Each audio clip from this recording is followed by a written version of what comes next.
There was a country for 150 years that was peopled by half a population who could not vote. If somebody were to tell me you can't vote, all hell would break loose, because it just feels like such an ingrained right of mine.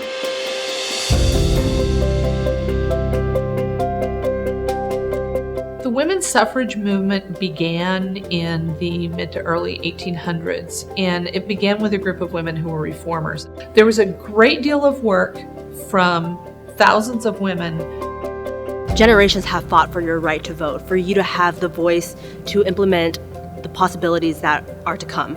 Fresno was an important spot in California. It was in the center of the state, and because of that, some of these women were very influential in what was going on statewide with the organizations. We had a woman by the name of Mary Marshall Wiley who worked very hard to organize some groups and push forward and get suffragist groups moving along in Fresno, and ended up being a delegate to one of the first elections where women could vote. On the other side, we had Miss Breeze Huffman, who was a well-to-do young lady and was able to organize some large activities, including a huge party at Zapp's Park where everything was debated. They represent both sides there, and they're pretty representative of what happened across the nation, because that was the beginning of a movement, not of the end.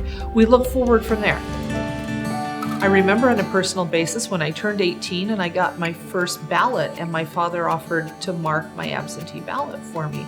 And that's when I realized that my mother had been voting the way my father told her to for 30 years at that point. My own mama said, now that I'm getting interested into voting, I asked her, what did you do when I wasn't here to research it for you and advise you? And she was like, well, if it says Democrat, I vote it, or if it has a Latino sounding name, I'll vote it too. So I hear people say to me, I don't vote because my vote doesn't count. Yet every single vote counts. Let's look at the local elections, your city council and your school board and your board of supervisors. These are elections that are won and lost by 5 or 10 votes sometimes. I recently turned 18. I haven't been able to vote yet, so this upcoming election will be my first time being able to vote.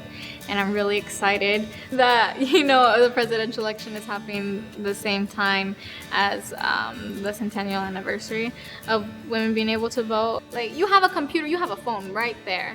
Like, these representatives have a website that they're running for. They have videos. It's on YouTube. You know that you're on YouTube at night. Go watch it, learn about it. There's shorter videos where they don't talk for 2 hours. Learn about each one. Talk to your family about it.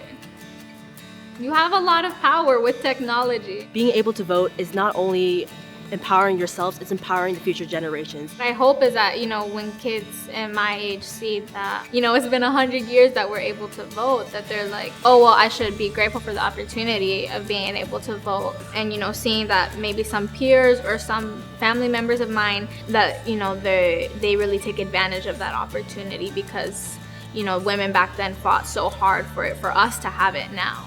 So the centennial and calling back to these women, for me, it's important to me because I vote. So as we have this new generation of voters that moves forward, they are more diverse. They're not seeing in the same way that we see now, and they're seeing a more diverse, all-encompassing world. So the issues that they're looking at and the issues they're looking at changing are not necessarily just driven by issues for women. They're driven for issues for the community. They're driven by issues right now. We're seeing things surrounding immigration. We're seeing issues around education. We're seeing issues about the way our very government runs and healthcare and other areas. And although they still tie into, historically, some of those things that the early suffragists were looking at in reform, it's become broader because we have a whole new generation of young women who have a much louder voice. And I hope that they look back and they see that the ground was laid for them. I think every generation has a responsibility to pick up that torch and keep running.